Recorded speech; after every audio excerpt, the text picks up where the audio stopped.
Media के सभी साथियों का आज की इस प्रेस कॉन्फ्रेंस में बहुत बहुत स्वागत है।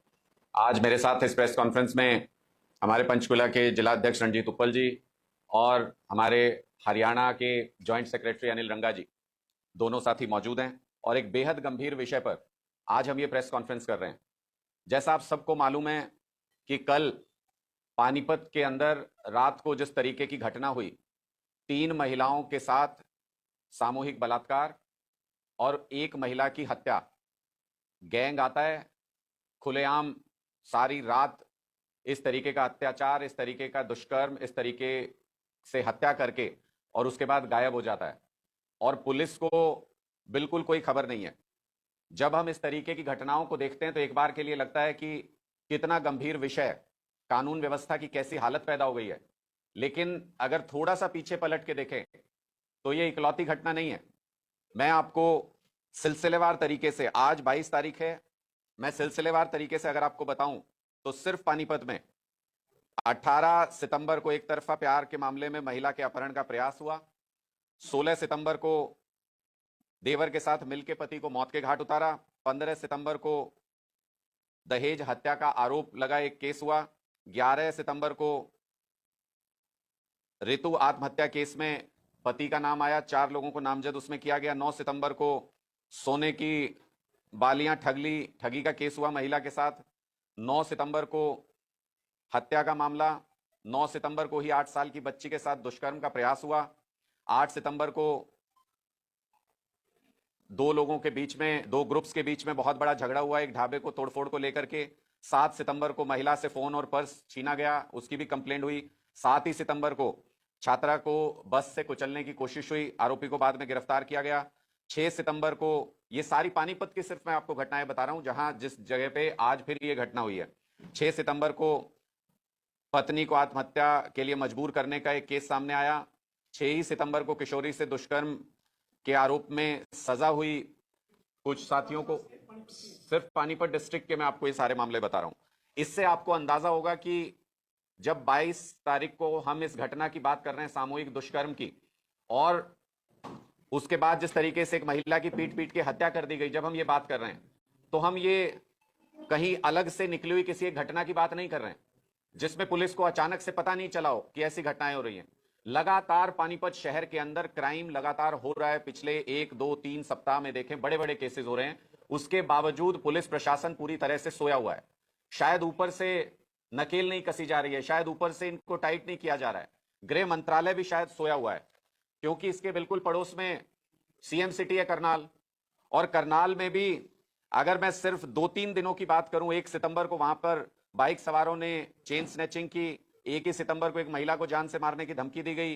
3 सितंबर को किशोरी को जबरन उठा के कनाडा ले जाने का प्रयास हुआ और 3 सितंबर को ही दुष्कर्म की वहां पर कोशिश हुई। ये सीएम सिटी के हाल हैं। और पूरे हरियाणा में अगर इसको आप कन्वर्ट करके देखें तो हरियाणा को क्राइम प्रदेश कहें तो कुछ गलत नहीं होगा। क्राइम हरियाणा में इस कदर बढ़ता जा रहा है।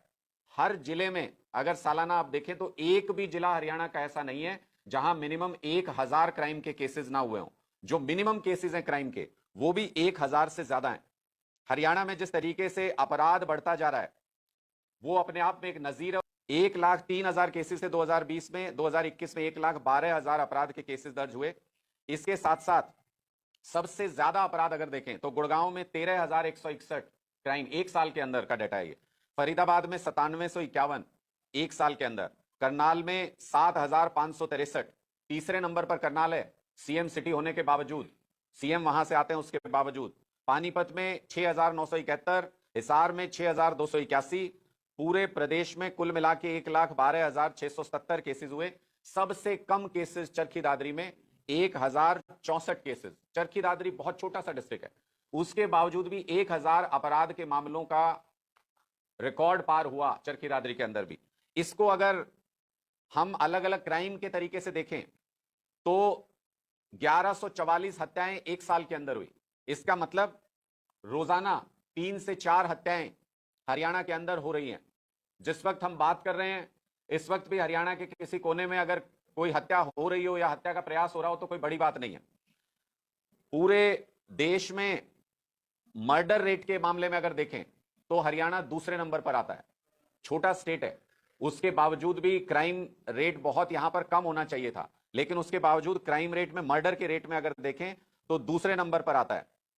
यूपी से अगर हरियाणा को कंपेयर करें तो आपको जान के आश्चर्य होगा, जिस यूपी को यह कहा जाता है कि वहां जंगल राज है, इतना बड़ा स्टेट है, वहां पे पुलिस कंट्रोल नहीं कर पाती है, उस उत्तर प्रदेश से 2.5 गुना ज्यादा अपराध के मामले, क्राइम रेट जो हमारा है वो 2.5 गुना ज्यादा है उत्तर प्रदेश से। यह हालत आज के दिन हरियाणा की हो गई है। रेप के मामलों में अगर आप देखें तो 1716 रेप के मामले एक साल के अंदर हरियाणा में आए। इसका मतलब कि रोजाना 5 से 6 वारदात रेप की हरियाणा के अंदर हो रही हैं। क्या कर रही है हरियाणा पुलिस, क्या कर रही है हरियाणा सरकार? कारण क्या है कि लॉ एंड ऑर्डर की सिचुएशन को मेंटेन नहीं कर पा रहे हैं हरियाणा के अंदर। पूरे देश के अंदर अगर रेप रेट देखें तो हरियाणा दूसरे नंबर पर आता है 29 स्टेट्स में से, और केंद्र शासित प्रदेश जो है उनको कुल मिलाकर के 36 जगह बनती है पूरे देश में, उसमें दूसरे नंबर पर हरियाणा आता है अगर रेप के मामलों को भी देखा जाए, रेप रेट इसको देखा जाए तो। किडनैपिंग के 3724 केस सामने आए एक साल के अंदर। इसका मतलब रोजाना 10 मामले हो रहे हैं किडनैपिंग के, रोजाना 10 मामले प्रदेश के अंदर, यानी हर दूसरे डिस्ट्रिक्ट के अंदर किडनैपिंग का एक केस रोजाना हो रहा है। किडनैपिंग के मामलों में हरियाणा पूरे देश में तीसरे नंबर पर आता है, 36 जगहों में से तीसरे नंबर पर आते हैं। यानी खट्टर साहब ने जितने भी क्राइम के पैरामीटर्स हैं उन सब में हरियाणा को टॉप लेवल पर पहुंचाने की ठान रखी है। बेरोजगारी में हरियाणा को नंबर 1 पहुंचाने के बाद मुझे लगता है खट्टर साहब का यह टारगेट है कि वो क्राइम में भी हरियाणा को नंबर 1 पर पहुंचा दें। कई सारे क्राइम्स के अंदर दूसरे पायदान पर हम पहुंच चुके हैं, और धीरे धीरे जिस तरीके से क्राइम बढ़ रहा है, मुझे लगता है वो दिन भी दूर नहीं जब खट्टर सरकार में हमें देखना पड़ेगा वो बुरा दिन कि क्राइम रेट में हरियाणा नंबर 1 पर पूरे देश में पहुंच जाएगा। इस हालात को काबू क्यों नहीं किया जा रहा, और महिलाओं के खिलाफ खासकर अपराध लगातार क्यों बढ़ रहे हैं? कल भी आम आदमी पार्टी के सांसद संदीप पाठक जी ने राज्यसभा के अंदर यह सवाल उठाया कि संदीप सिंह को मंत्री पद से अभी तक क्यों नहीं हटाया गया। एक महिला से गलत हरकत, उत्पीड़न के मामले में चार्जशीट फाइल होने के बावजूद भी संदीप सिंह को मंत्री बनाकर क्यों रखा हुआ है? ऐसे मामले अपराधियों का हौसला बढ़ाते हैं, और शायद यही वजह है कि हरियाणा के अंदर महिलाओं के खिलाफ अपराध लगातार बढ़ते जा रहे हैं। क्योंकि क्राइम करने वालों को भी पता है कि जब ये लोग अपने मंत्री को ही नहीं हटा रहे हैं, जो अपराध जिसका चार्जशीट फाइल हो गई, जिसके खिलाफ, मतलब अपराधियों के लिए ये बहुत अच्छी जगह बन गई है हरियाणा। इसलिए अपराधी खुलेआम यहां पर घूम रहे हैं, पुलिस प्रशासन को चुनौती दे रहे हैं, और पुलिस प्रशासन, मुझे लगता है गृह मंत्री और मुख्यमंत्री पुलिस और सीआईडी के बीच की लड़ाई में उलझ करके रह गया है। और जो प्रदेश में जमीन पर अपराध को रोकने के लिए काम होना चाहिए, वो काम कहीं भी होते हुए नजर नहीं आ रहा है। मैं मुख्यमंत्री जी से हाथ जोड़ के ये निवेदन करता हूं कि मुख्यमंत्री जी, महिलाओं को के खिलाफ अपराध को अगर रोकना है तो आपको एग्जाम्पल सेट करना होगा। सबसे पहले अपने दफ्तर से, अपने ऑफिस से आपको संदीप सिंह को हटाना होगा मंत्री पद से, तभी यह मैसेज जाएगा कि महिलाओं के खिलाफ अपराध आपकी सरकार बर्दाश्त नहीं करेगी, और उसके बाद महिलाओं के खिलाफ अपराध में भी धीरे धीरे कमी आएगी, पुलिस भी अपना शिकंजा उस पर कसेगी। लेकिन अगर आप अपने मंत्री को पद पर बनाए रखते हैं तो इसका मतलब आपने पुलिस को भी यह कह रखा है कि महिलाओं के खिलाफ जो अपराध करे उसका सम्मान करें, और महिलाओं के खिलाफ जो अपराध ना करे या जो महिलाओं की लड़ाई लड़ रहा हो, ऐसे लोगों को उठा करके जेल में डाल दें। यह अब स्पष्ट होता जा रहा है। आप लोगों के कोई सवाल है तो आप पूछ सकते हैं। जो आप बता रहे हैं उसके विपरीत प्रदेश में लॉ एंड ऑर्डर की बेहतरी की, या प्रदेश में कानून व्यवस्था जो मजबूत होने का दावा करती है, मुख्यमंत्री जनसंवाद कार्यक्रम कर रहे हैं, प्रदेश में अलग अलग जगह पे जा रहे हैं, और हर जगह पर लॉ एंड ऑर्डर मजबूत होने की बात की जा रही है। सबकी आपके आंकड़े जो है वो सरकार के दावे के विपरीत है। देखिए, ये सारे आंकड़े ऑन रिकॉर्ड हैं, ये सारी खबरें आप लोगों ने चलाई हैं समय समय पर, और ये एनसीआरबी के डाटा है सारा का सारा, तो इसमें कोई गुंजाइश नहीं, सरकार की मोहर लगी होती है इसमें, विधानसभा के अंदर भी पेश होता है ये डाटा।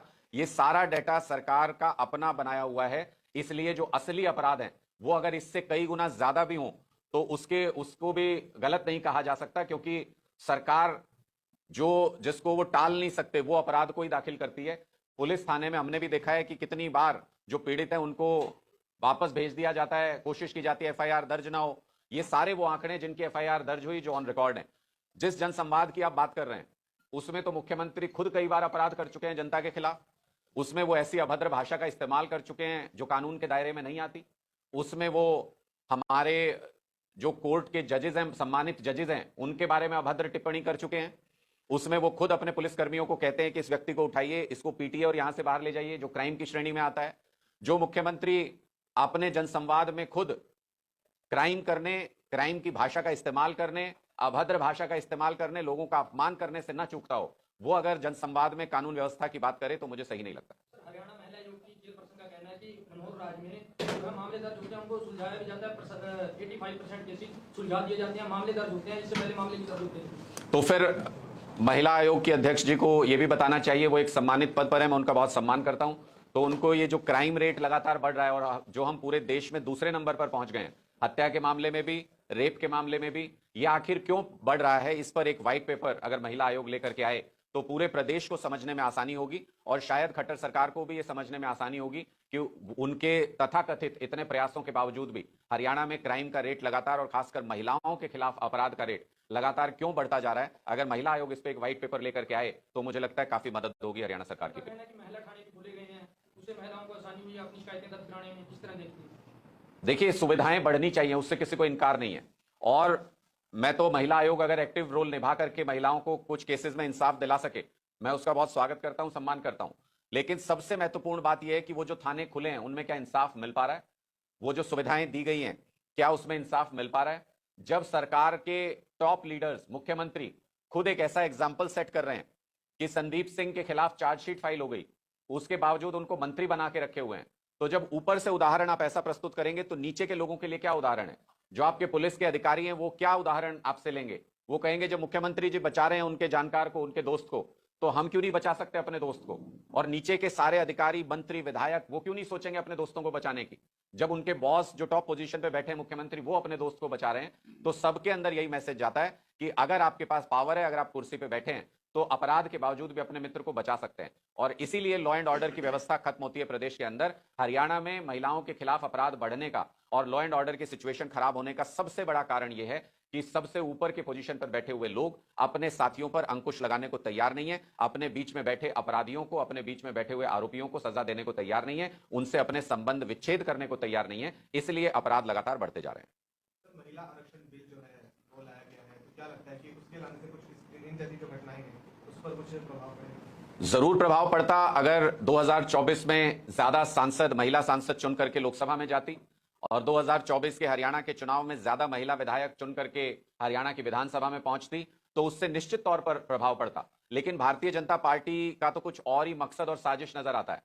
जिस कानून के लिए इंतजार कर रहे थे लंबे समय से, पूरा देश इंतजार कर रहा था, जिसका ये लोग पहले विरोध कर चुके हैं भारतीय जनता पार्टी के अपने नेता, अब जब उसको एक बिल की फॉर्म में लाया गया, कानून बनाया गया पार्लियामेंट के अंदर, तो एक ऐसा कानून बनाया गया जिससे महिला आरक्षण 10 साल और आगे खिसक गया है।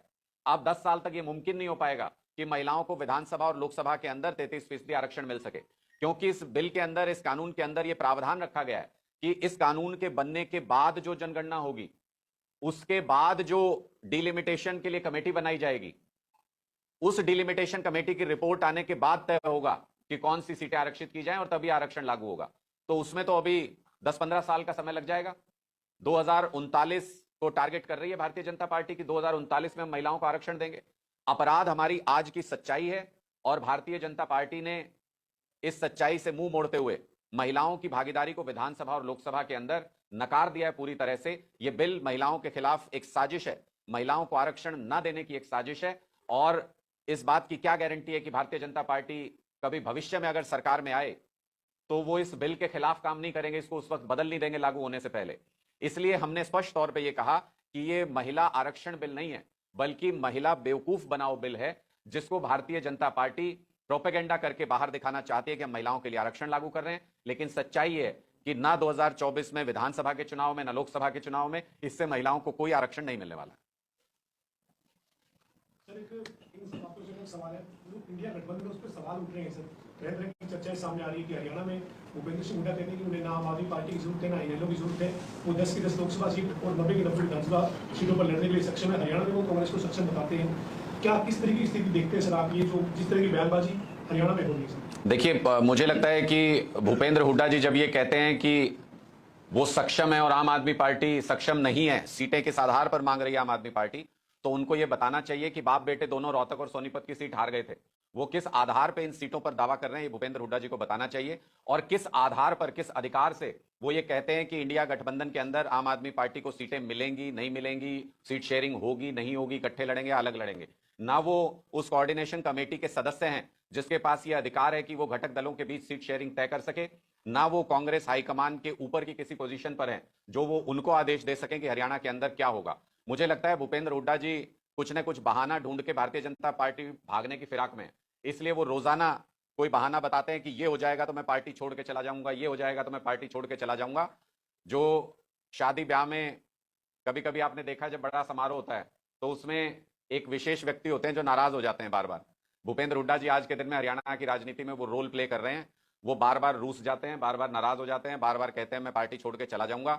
हुड्डा साहब, आपको तो देर सवेर पार्टी छोड़ के जानी है। गांव गांव में ये चर्चा है कि आप अंततः भारतीय जनता पार्टी में चले जाएंगे अपने भ्रष्टाचार से बचने के लिए जो आपने अपने कार्यकाल में किया, इसलिए ये बहाने बनाना छोड़िए। जहां तक गठबंधन का प्रश्न है कि कौन उसका हिस्सा होगा कौन नहीं होगा, जो घटक दल है वो आपस में बैठ के तय करेंगे कि कौन इस गठबंधन का हिस्सा होगा कौन नहीं होगा। आम आदमी पार्टी की तैयारी 90 की 90 विधानसभा सीटों पर, 10 की 10 लोकसभा सीटों पर है। हमने अपना संगठन सभी जिलों में, सभी विधानसभा में, सभी ब्लॉक में, सभी सर्कल में ऑलरेडी घोषित कर दिया है। इसके बाद हम हर गांव में अगले 1 महीने के अंदर हम 21 सदस्यीय ग्राम समिति अनाउंस करने जा रहे हैं और उसके बाद हम हर बूथ के ऊपर अपना संगठन अनाउंस करने जा रहे हैं। तो आम आदमी पार्टी पूरी तरह से तैयार है। हाईकमान की तरफ से जो आदेश होगा हम उसका पालन करेंगे। विधानसभा में किसी तरीके का कोई कॉम्प्रोमाइज, कोई गठबंधन होने के कोई चांसेस नहीं है। 90 की 90 विधानसभा सीटों पर आम आदमी पार्टी खुद चुनाव लड़ेगी। लोकसभा के बारे में जो भी निर्देश पार्टी हाईकमान से होगा हम उसको मानने के लिए तैयार हैं। कल अशोक तंवर ने कहा था कि हरियाणा में 5 सीटें अगर मिल जाएंगी आम आदमी पार्टी को, हम संतुष्ट हैं, 5 सीटें मिल जाए और इन लोगों को शामिल किया जाए। 5 सीटों पर क्या कहेंगे? देखिए, उनका सजेशन हो सकता है। मुझे लगता है कि मैं फिर एक बार कहूंगा कि ये जो घटक दल है उनकी कोऑर्डिनेशन कमेटी को आपस में बैठ के तय करना है। सुझाव के नाते से मेरी निजी राय हो सकती है, किसी की भी निजी राय हो सकती है, लेकिन घटक दल आपस में बैठ करके ये तय करेंगे कि किसको कितनी सीटें मिलनी है। सीट शेयरिंग पर अभी तक कोई चर्चा, जितना मेरी जानकारी में है, कोई चर्चा किसी तरह की नहीं हुई है। और जो रोजाना हाथ फैलाए रहते हैं कि हमें भी इस गठबंधन में ले लो, हमें भी इस गठबंधन में ले लो, तो मुझे लगता है कि वो लोग, एक कहावत है डूबते को तिनके का सहारा, तो वो तिनके का सहारा ढूंढ रहे हैं। हम वो तिनका नहीं बनना चाहते। अगर कोई डूब रहा है, उनकी राजनीति खत्म हो चुकी है, तो उनको होने देना चाहिए। लोग उनको नकार चुके हैं, लोग सिरे से खारिज कर चुके हैं। वो आज के दिन में हरियाणा के राजनीतिक पटल पर कोई ताकत नहीं रखते हैं, लोगों के मन में कोई जगह नहीं रखते हैं। इसलिए किसी गठबंधन में उनको खामखा में तवज्जो देना मुझे सही नहीं लगता है। जो भी हमारा राष्ट्रीय नेतृत्व गठबंधन के बारे में फैसला करेगा, लोकसभा चुनाव के बारे में, हम उसको स्वीकार करेंगे। हमारी पार्टी हर सिचुएशन, हर पोजीशन को हैंडल करने के लिए तैयार है।